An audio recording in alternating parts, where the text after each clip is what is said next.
I think, yeah, I know people that are like Paco in the sense that they are caring and generous and they are free to go in the sense that they don't think too much on themselves or the way they are perceived by others. They just are, and with all the consequences. And usually are people that are very honest and very pure and very caring for others rather than selfish, are very much unselfish, like they are really. And then there is Trump, who only thinks about himself in the worst case way possible. So Paco for president, right? Paco for president forever. I mean, I would love to have Paco as a president of anything. Okay. And how strange was to have somebody who didn't speak Spanish directing you doing scenes in Spanish? I thought at the beginning there was going to be a problem with that. But actually, I don't know, and I know you heard this before with Penelope, but it's true. He knows. He knows if you're lying. He knows if you're comfortable with what you're saying, if it's true, if the message comes across. And then beyond the phonetics, beyond the words, he understands the language of performing, the language of conflict, scenes, dialogue, behavior. So I never, ever missed for a second the fact that he didn't speak the language, because he understood perfectly what we were doing. And then the words will be there, and he knew the words by heart and phonetically also, because he recorded every dialogue and he would listen to it before shooting the scene.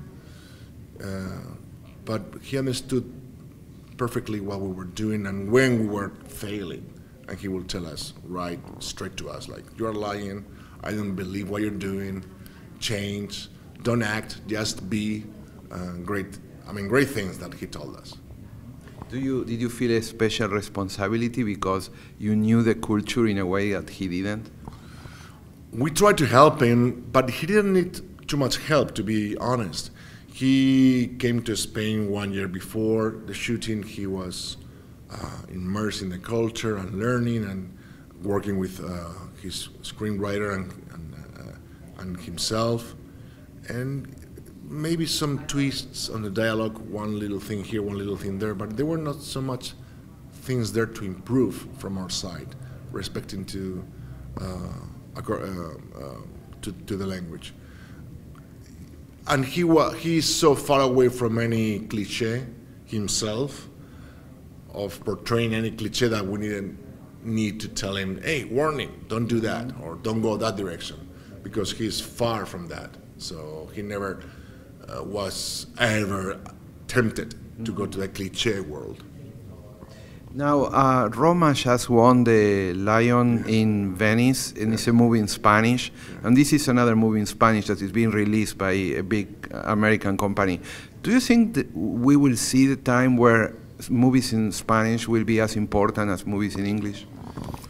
I don't know if it will be the same, because the English is the universal language and everything is translated into English. Now they say about the Arab and the Chinese, and I mean, I don't know, I get lost in that. The thing that I know is that when I travel to different places, most of all, speak English or understand English. So it's a very universal language. What is for sure is that I think, and in that sense, I think that TV is doing a great favor. People are getting more used to read subtitles, and they are less afraid of going to a foreign movie because it has subtitles. Now they are more willing to sit down and go through a story without caring too much in what language it is. And in that sense, Spanish has a great audience, of course, because we are a huge community. I mean, we are, and I'm so happy also by the great favor to that Iñárritu, Del Toro, Cuarón are doing lately in these past 10 years, 15 years, because they are bringing this, Latin power into that. Whether it's in English or in Spanish, it's great what they're doing, because they're putting the spot in a culture. And finally, what memories brings you coming back to the Toronto Film Festival? The other day I was talking to Asghar about it. Here I met for the first time to It was year 2000, to my agent, which is a friend and an agent, Elise Schertz. And also I was introduced to Al Pacino for the first time, and which is for me, it's my hero.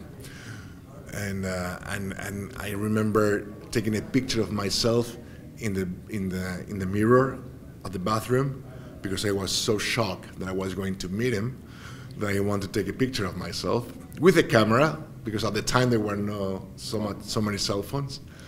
And then I met him, and it was even better than what I expected. Then I had the chance to meet him personally, and he's a loving, caring, nice, humble, funny, super, generous human being.